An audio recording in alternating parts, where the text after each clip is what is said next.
what is importance of you discussing this aspect of the bill, VAQF, more about that, what is a spiritual perspective, what is dharmic perspective, what does Prabhupada wants in this case, what is will be Prabhupada's teachings based on Bhagavad Gita and Bhagavatam. We'll discuss more about this. Give me some time for this.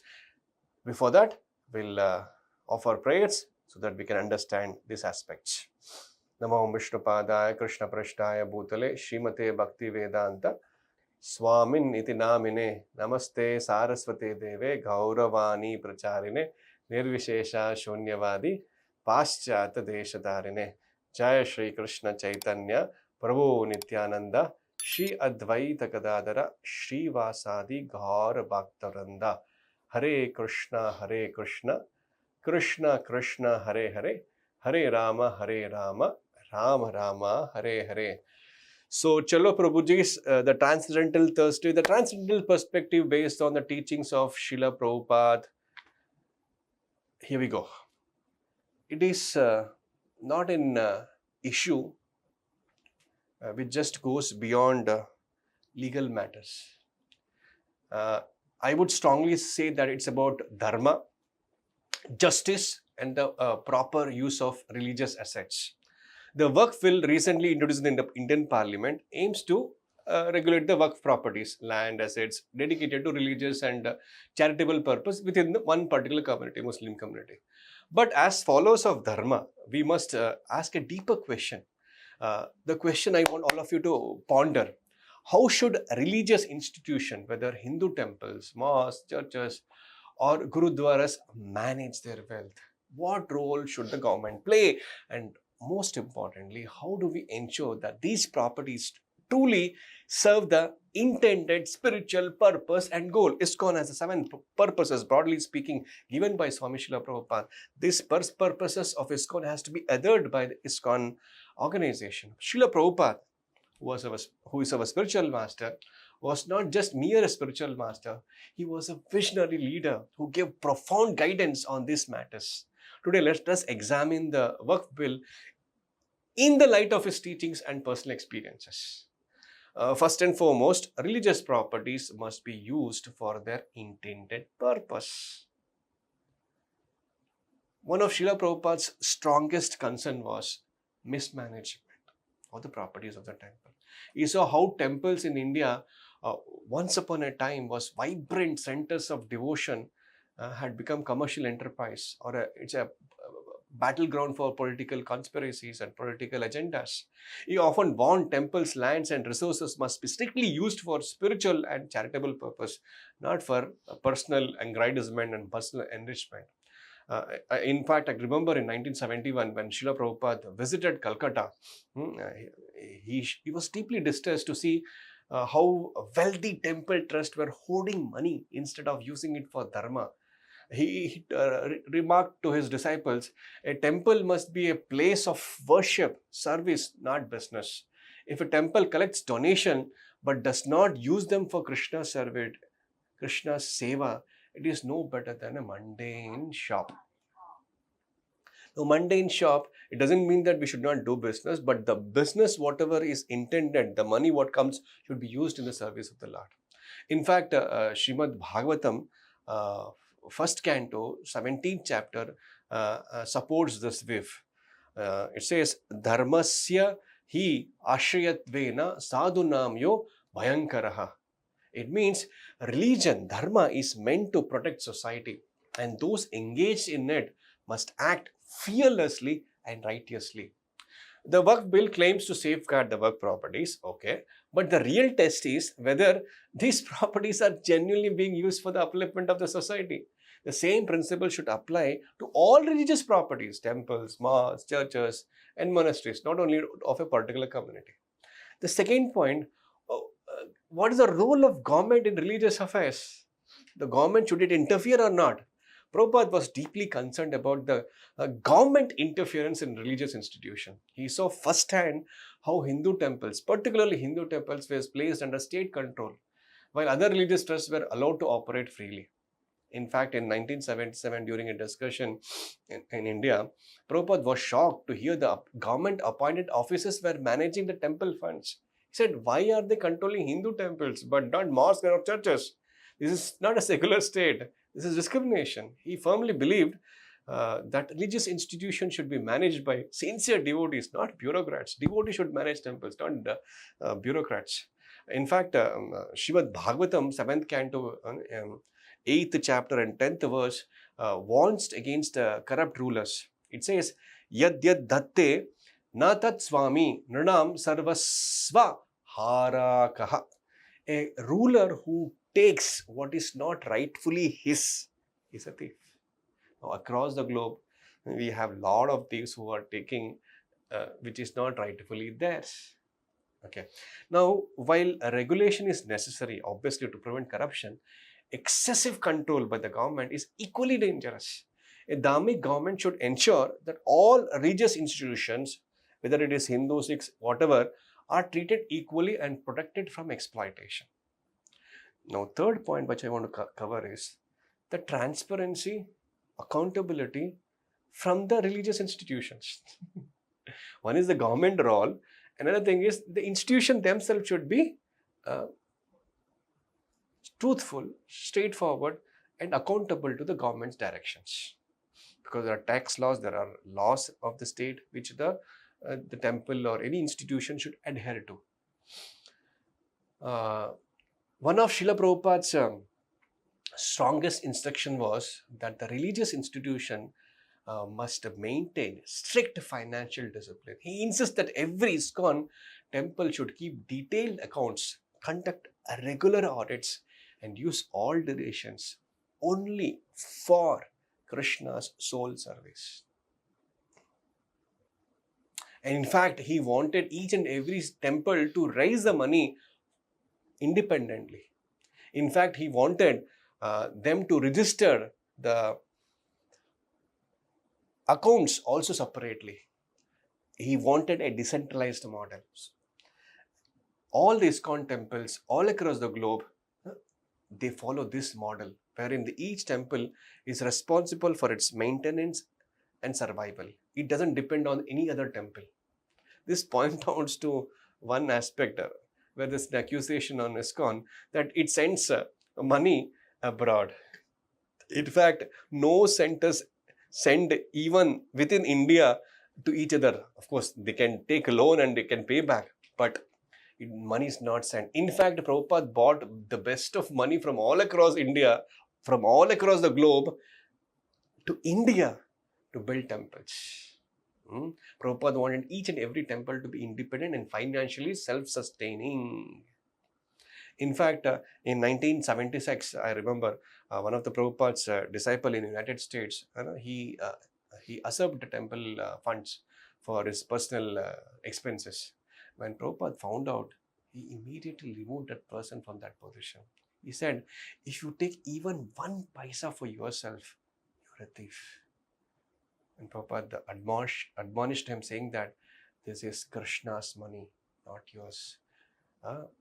And in fact, during the Bangladesh crisis, where devotees were collecting money for feeding for Bangladesh, Prabhupada quoted saying that all the money which is collected for Bangladesh feeding should be used for Bangladesh purpose only. Classical example is Akshaya Patra Foundation. More than 5-6 times we have got award from Indian Chartered Accountants saying for our financial transparency. Only first NGO in the category, in the list till date. And it stands as a testimony for financial transparency. Even social auditing is done. The best of the top 4 are involved in auditing our foundation.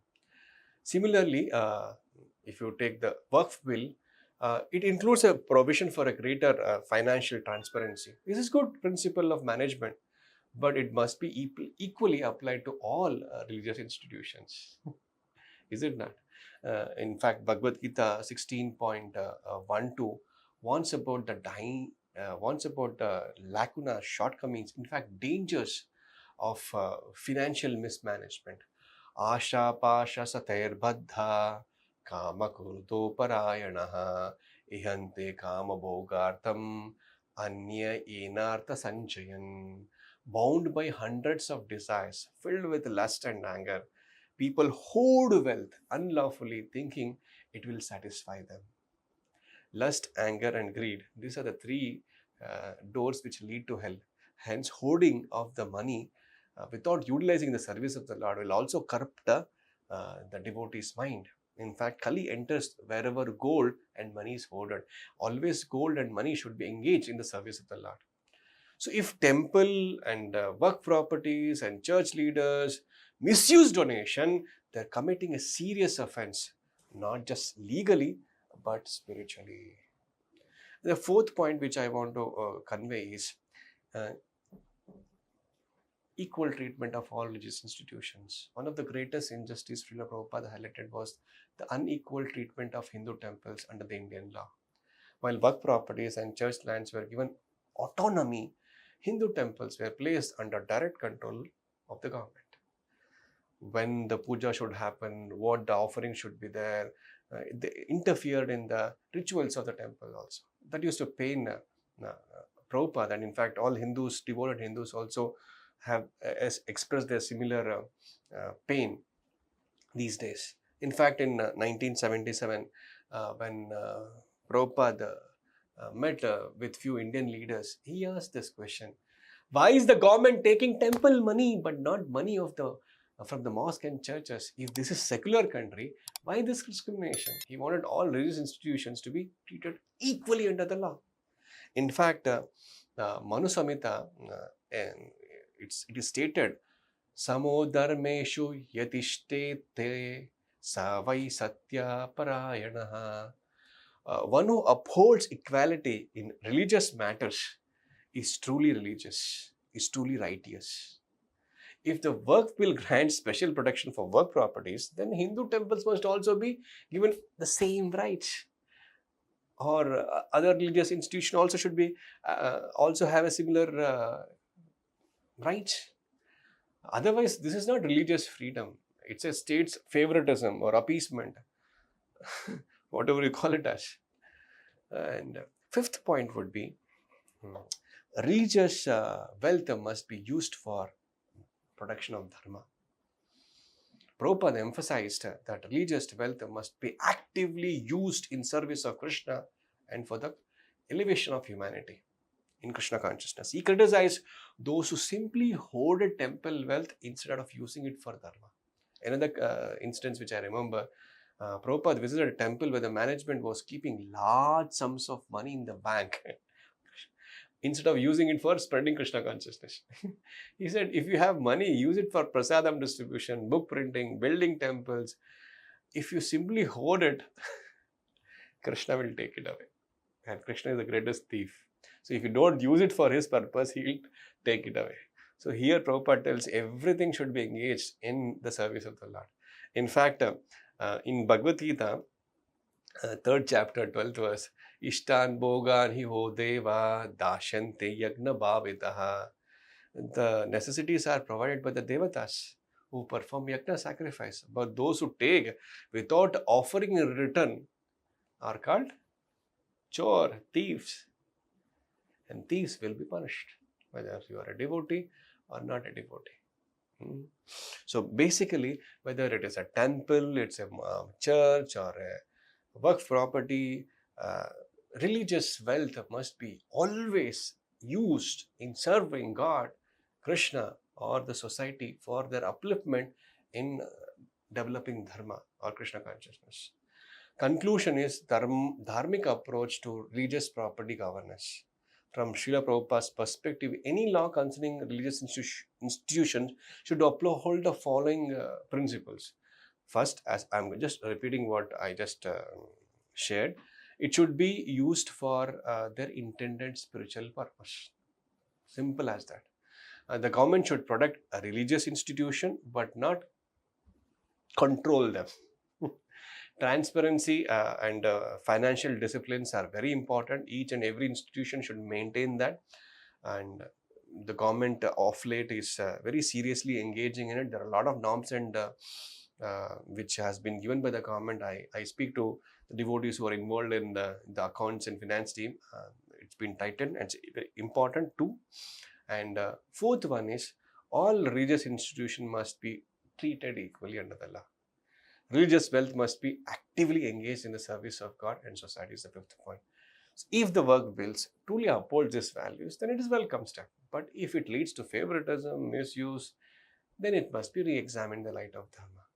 Of course, who are we to tell that the government, but still as a matter of duty for those who are working with us, those who want to understand it from a spiritual perspective, Krishna conscious perspective, it's a humble attempt from my side to share our perspective or viewpoint. So let us together work as a society where all institutions, religious organizations operate with that purity and fairness and devotion. And that is a vision of a truly spiritual civilization. And that can be actually possibly done if all of them chant the names of the Lord. You may belong to different religion or believe in different practices, but God is one. We are addressing in different name. Just chant the names of the Supreme Lord. We recommend all of you to chant the Hare Krishna Mahamantra. Hare Krishna, Krishna Krishna, Hare Hare, Hare Rama, Rama Rama, Hare Hare. If you belong to Islamic faith, you can chant Allah's name. If you belong to the Christian faith, you can chant the Christ name. If you belong to Sikh religion, you can chant the name mentioned in their religious text. All we are requesting you is to chant the names of the Lord. And once somebody chants the names of the Lord, the purity, the fairness, the devotion will automatically manifest. And then we'll be able to truly handle, whether it's politician or religious heads or common people at large, everyone have to chant the names of the Lord. If this is done in a mass scale, everything will be taken care by the will of the Supreme Lord. Kali Kale, Nama Rupa, Krishna Avatara. Lord incarnates the name for. The Kali is full of wrong things. Kalir dosha nide rajan. Lekin asti ekod mahan guna. What is that? Kirtanadeva Krishnasya mukta sangha param vrajet. Will be mukta from all unwanted vices and will attain the highest goal and everyone will be happy. Kalir dosha nide rajan asti ekod mahan guna. Kirtanadeva Krishnasya mukta sangha param vrajet.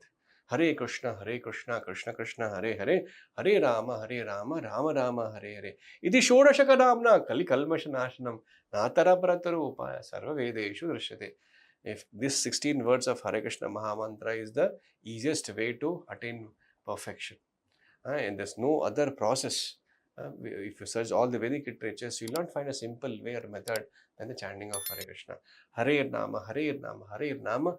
Eva Kevalam, Kalav Nasteva Nasteva Katiranyata. In this age of Kali, it is the chanting of the holy name of the Lord 3 times, and there's no other way 3 times. So if you're intelligent, just chant the names of the Lord. But if you belong to a different faith, if you feel so, you can chant the names mentioned in your religion. But chant the names of the Lord. You cannot simply chant Coca-Cola and get the benefit. You have to chant the names of the Lord to get the real benefit. Thank you so much for patiently hearing me. Hare Krishna.